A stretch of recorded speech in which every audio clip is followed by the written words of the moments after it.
बच्चों, very good afternoon. We have started the syllabus of our new class 11th batch.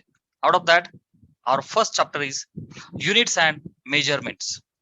आपण सुरुवात केलं हे अंडरस्टँड करून की what is in fact requirement of the measurement. कुठल्याही फिजिकल क्वांटिटीचा स्टडी करायचा असेल बेटा, what are physical quantities actually, की ज्यांच्या मोजमापांची आपल्याला गरज आहे. मग physical quantities you are seeing की फिजिकल क्वांटिटीज च कॅटेगरायझेशन दोन ठिकाणी केलं, fundamental and derived, right. So we will have a quick revision about that. Physicist लोकांनी काय केलं, दोन ठिकाणी त्यांना कॅटेगराइज केलं, फंडामेंटल आणि डिराइव्ड. सो बेटा फंडामेंटलच्या नावातच की फंडामेंटल मीन्स बेसिक, मीन्स बेटा in short they are self dependent. मी काय लिहिलं, स्वतःवर अवलंबून. कशा असतात ह्या, स्वतःवर अवलंबून. डिराइव्ड ह्या स्वतःवर अवलंबून नाहीये, they depend on fundamental. Okay, so depend on fundamental. Okay, very basic thing which we have already learn. सो ह्या स्वतःवर अवलंबून असतात आणि ह्या स्वतःवर नाही, ह्यांना ह्यांची गरज पडते. सो ह्या फंडामेंटल एकदम फिक्स्ड बेटा. कोणत्या कोणत्या? First is length denoted by L. Second is mass denoted by M. Third is time. So बच्चा time is denoted by छोटा t. ओके सर, मोठा टी ने दाखवत का? दाखवतो ना बेटा आपण. त्या दोघांमधला फरक पण सांगतो मी. हा जो छोटा टाइम आहे ना बेटा, युजली आपण जो टाइम आहे त्याला कॅपिटल टी लिहितो, नो इश्यू. बट छोटा T is the instantaneous time. Time physics मध्ये ना बेटा दोन प्रकारचा आहे बर का. टाइम दोन प्रकारचा आहे. जो इन्स्टंटेनियस आहे, इन्स्टंटेनियस, तर बेटा त्याला आपण लिहितो छोटा टी. आणि जो टाइम पिरियड आहे फिजिक्स मध्ये त्याला आपण लिहितो टी. Means what? इन्स्टंटेनियस. मी बोललो की आपला क्लास दररोज दुपारी 4 वाजता असतो. सो 4 वाजताचा जो टाइम आहे तो इन्स्टंटेनियस आहे. गेटिंग? मी बोललो की तुम्ही क्लास 12 ला गेले की आपला क्लास सकाळी 6 वाजता असेल. So morning 6 is the instantaneous time. मी बोललो की मी नगरला चाललो 4 वाजता आणि पोहोचलो नगरला 6 वाजता, राईट. आणि 5 वाजता मी करंजीमध्ये चहा घेतला. So that 5 o'clock is a instantaneous time. Instantaneous means time at that instant. Instantaneous means time at that instant. त्याला ना छोटा टी लिहितात. आणि कॅपिटल टी हा टाइम पिरियड आहे. जसं की आपला क्लास 1 तासाचा असतो. So 1 hour is a time period. एखादा पिक्चर तुमचा मूवी 2.5 तासाचा असतो. सो 2.5 तास is a time period. Are you getting? प्रत्येक तास जो तुमचा कोचिंग क्लासचा असेल किंवा कुठलाही टाइम पिरियड, कुठली पण एखादी मोशन झाली. समजा मी आता तुमच्या समोर एक मोशनचं एक्सपेरिमेंट केला. कोणत्या? छीक छीक छीक. मी 3 स्टेप चाललो. किती स्टेप चाललो? 3 स्टेप्स. हे बघ माझी मोशन, माझा एक्सपेरिमेंट असा आहे. हे बघ, step number 1, step number 2, step number 3. बस छीक छीक छीक. मी 3च स्टेप्स जर का चाललो तर प्यारे बच्चों, पहिली स्टेप, दुसरी स्टेप, तिसरी स्टेप, ही प्रत्येक स्टेप लेटस से एका सेकंदाची असेल तर पहिल्या सेकंदाचा टाइम इन्स्टंटेनियस टाइम, दुसऱ्या सेकंदाचा टाइम इन्स्टंटेनियस टाइम, तिसऱ्या सेकंदाचा टाइम इन्स्टंटेनियस टाइम. आणि ही जी मोशन आहे हा टाइम पिरियड आहे. ही जी मोशन कंप्लीट झाली तो टाइम पिरियड आहे. Are you understanding? जसं की बेटा मी बोललो की सेकंद काट्याचा टाइम पिरियड काय, आपल्या घड्याळाचा जो सेकंद काटा आहे टिक टिक टिक टिक असा तो एक राऊंड कंप्लीट करतो. तर सेकंद काट्यासाठी टाइम पिरियड किती होईल प्यारे बच्चों? हे बघा, हा जो टाइम पिरियड आहे तुमचा, जो सेकंड हँड आहे घड्याळाचा, जो सेकंद काटा आहे, तर त्याच्यासाठी किती आहे? जसं ह्या मोशन मध्ये T is equal to 3 seconds. Capital T time period for the motion of 3 seconds. Second काट्यासाठी मी विचारलं की टाइम पिरियड किती आहे? Tick tick tick tick tick. तुमचा घड्याळाचा तो एक राऊंड मार्ग 1 मिनिट कंप्लीट होतो का नाही? So for second hand which is 1 minute. Are you agree? घड्याळाचा जो आपला सेकंड काटा आहे ना, tick tick tick tick tick tick tick tick चालतो, एक राऊंड कंप्लीट करतो, तर त्याचा टाइम पिरियड काय? 1 मिनिट. अच्छा, मी जर का बोललो बेटा मिनिट हँड, तर पटकन रिप्लाय करा मला चॅट बॉक्स मध्ये. मिनिट हँडचा टाइम पिरियड किती पटकन सांगा. बोलो सिद्धी, कोमल, आदित्य, मिसबा. मिनिट हँडचा टाइम पिरियड किती? Siddhi Singh sir 1. Minute hand जेव्हा टिक टिक टिक टिक एक राउंड कंप्लीट करतो.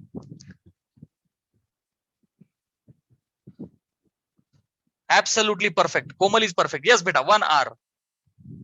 मिनिट हँड साठी it is 1 hour. Right, which means 60 minutes you can say, नाही का, आवर्स मध्ये. चला आता कोणी चुकायचं नाही, पटकन सांगा. तुमचा जो तास काटा आहे आवर हँड, त्याचा टाइम पिरियड सांगा पटकन. बोला आदित्य. आपल्या घड्याळाचा जो तास काटा आहे आवर हँड, त्याने त्याचा चिक चिक चिक चिक चिक चिक चिक tick tick tick tick tick. Siddhi Singh 24 hours. Is Siddhi correct? बोलो कोमल.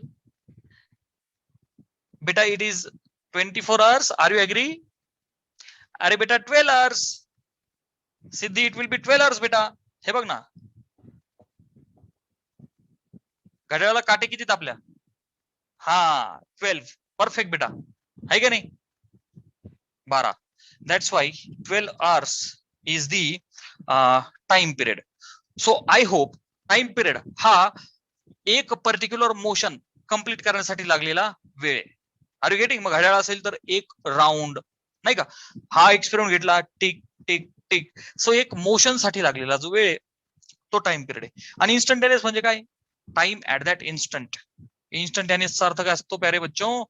It is the time at that instant. Screenshot घ्या. झालं? So this was about time. Clear आहे बेटा? सो इन्स्टंटेनियस असेल तर छोटा टी आणि टाइम पिरियड असेल तर मोठा टी. हे झालं टाइमचा स्टडी. आपल्याला खूप डिटेल मध्ये शिकायचं बेटा. आपण हे जस्ट ट्रेलर पाहतोय, ठीक आहे ना. जेव्हा जेव्हा यांची गरज पडेल एकदम मस्तपैकी डिटेल मध्ये आपल्याला हे शिकायचंय. घड्याळाची उदाहरणं आपल्याला मॅथ्स मध्ये सुद्धा आहेत बेटा. टाइम. सो प्यारे बच्चों, time capital T. Capital T म्हणजे आता समजून घ्यायचं टाइम पिरियड आहे, काही अडचण नाही. Length, mass, time. After that temperature. After that temperature. So बेटा टेम्परेचरला सुद्धा आपण टी लिहितो, which is expressed in kelvin. Temperature is expressed in the kelvin. झालं? Next electric current. Electric current त्याला आपण आय लिहितो. त्यानंतर अमाऊंट ऑफ सबस्टन्स. गॅस सारखा जो सबस्टन्स आहे त्याला किलो मध्ये नाही मोजत बेटा, बरं का. तर त्याला आपण लिहितो मोल. काय लिहितो? मोल मध्ये मोजतो आपण त्याला. ओके. अमाऊंट ऑफ सबस्टन्स त्याला ना मोल म्हणण्यापेक्षा ना डिनोटेड बाय छोटा एन, मोल्स. चलो, आणि लास्ट ल्युमिनस इंटेन्सिटी.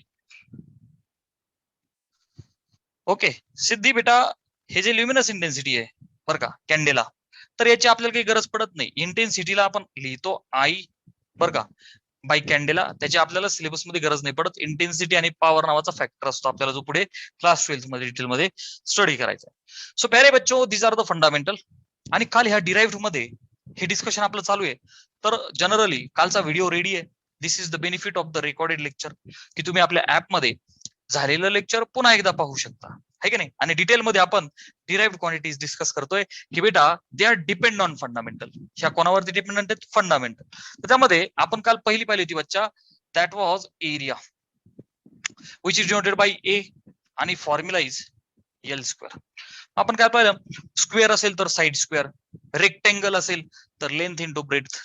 एखाद्या वायरचा क्रॉस सेक्शनल एरिया असेल, किंवा माझा हा जो पेन आहे, ह्या पेनचा हा सिलेंड्रिकल पार्ट, याचा जो क्रॉस सेक्शनल एरिया आहे, हा जो गोल वारा जो एरिया आहे की नाही, it is pi r square, आहे की नाही. सर्कलचा area pi r square. So ह्या टाइपचं आपण डिस्कशन काल पाहिलं. After that we have volume. Volume which is denoted by V, it is L cube. मग क्यूब असेल तर साइड क्यूब, क्यूबॉइड असेल तर length into breadth into height, नाही का. कोणाचा व्हॉल्यूम घेताय? तुमचा सिलेंडर असेल तर पाय आर स्क्वेअर एच. तुमचा कोण असेल तर 1/3 πr²h. क्लास 9-10 मध्ये तुम्ही जॉमेट्री शिकले आणि मी तुम्हाला मॅथ्सचं बुकलेट दिलं आपल्या ग्रुपमध्ये. Once again I will give at the last page there are all the फॉर्म्युले. आपल्याला ते सगळे लक्षात ठेवायचे. चला तिसरा बेटा, इट वॉज डेन्सिटी. सो बच्चा, what was formula for density? That density was nothing but mass upon volume. That density was nothing but mass upon volume. हे फॉर्म्युले पाठ झाले पाहिजेत आपल्याला. After that we had learned about velocity. हे 5 पाहिले होते आपण, right? velocity is denoted by v. काय असते बेटा velocity? It is the rate of change of displacement. समजा मी असं पळतोय डिंग डिंग डिंग डिंग डिंग डिंग डिंग, किंवा मी पायी चाललोय tick tick tick tick tick. So ह्या दोन गोष्टींमध्ये मी तुम्हाला जर विचारलं, ह्या दोन मोशन मध्ये कोणती व्हेलॉसिटी ज्यादा, तर तुम्ही म्हणा सर पहिल्या एक्सपेरिमेंट मध्ये पहिल्या केस मध्ये ज्यादा जोरात पळत होतो, दुसऱ्या केस मध्ये एकदम टेक टेक टेक टेक आहे की नाही, हळू हळू हळू. सो हे कसं डिसाईड केलं तुम्ही? पहिली गोष्ट तुम्ही कंपॅरिझन केलं. काढणार कसं की जे अंतर कव्हर केलंय त्याला टाइम ने बघायचं. Are you getting? Okay. After that we had acceleration. Shortcut मध्ये ऍक्सलरेशन डिनोटेड बाय ए. तर प्यारे बच्चों, मी तुम्हाला खूप वेळा बोललो, नेहमी नेहमी सांगत राहील, ऍक्सलरेशन मोशनचा हिरो आहे असं बोलत असतो मी बरेचदा जेव्हा आपण शिकू. तुमच्या बाईकला किती ऍक्सलरेशन आहेत? पटकन रिप्लाय करा. तुमच्या गाडीला ऍक्सलरेटर आहे की नाही? ऍक्सलरेट करता गाडी, तुम्ही गाडी पळवता, पटकन रिप्लाय करा चॅट बॉक्स मध्ये. तुमच्या गाडीला किती ऍक्सलरेशन आहेत? 1 का 2? तुमची गाडी जेव्हा तुम्ही गाडी चालवता, गाडीची मोशन करता, so how many accelerators are there to your bike? म्हणजे स्कूटी असेल किंवा तुमची 4 व्हीलर असेल, जी पण असेल तुमची गाडी, बाईक, 2 व्हीलर 4 व्हीलर जी पण असेल, how many accelerations are there is my question. How many accelerators are there?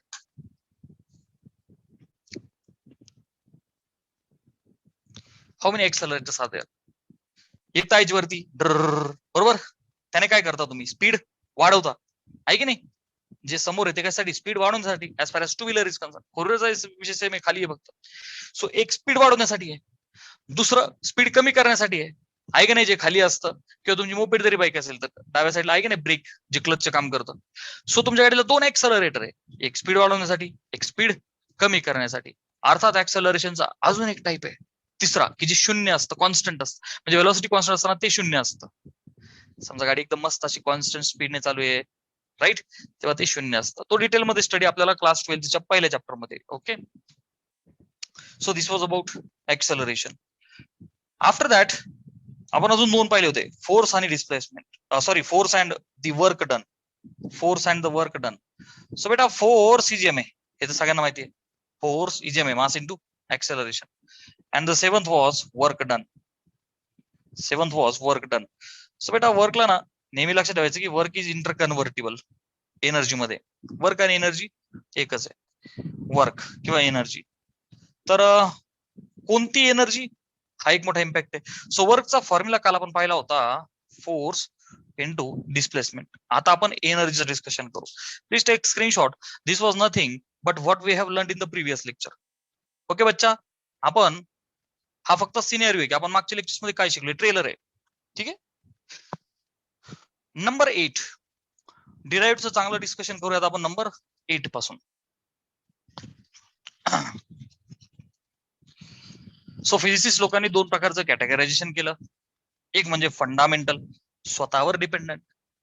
जसे आपले आई पप्पा आहेत ते स्वतःवर डिपेंडंट आहेत, ते फंडामेंटल आहे. आणि आपण कसे आहेत? डिराइव्ड. कारण आपण कोणावर डिपेंडंट आहे?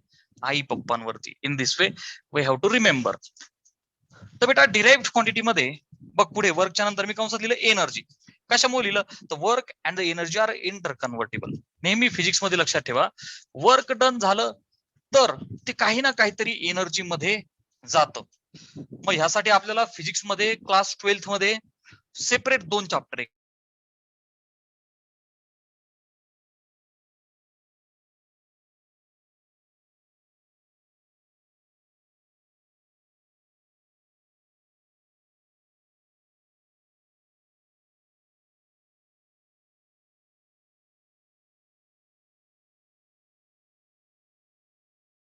Potential energy.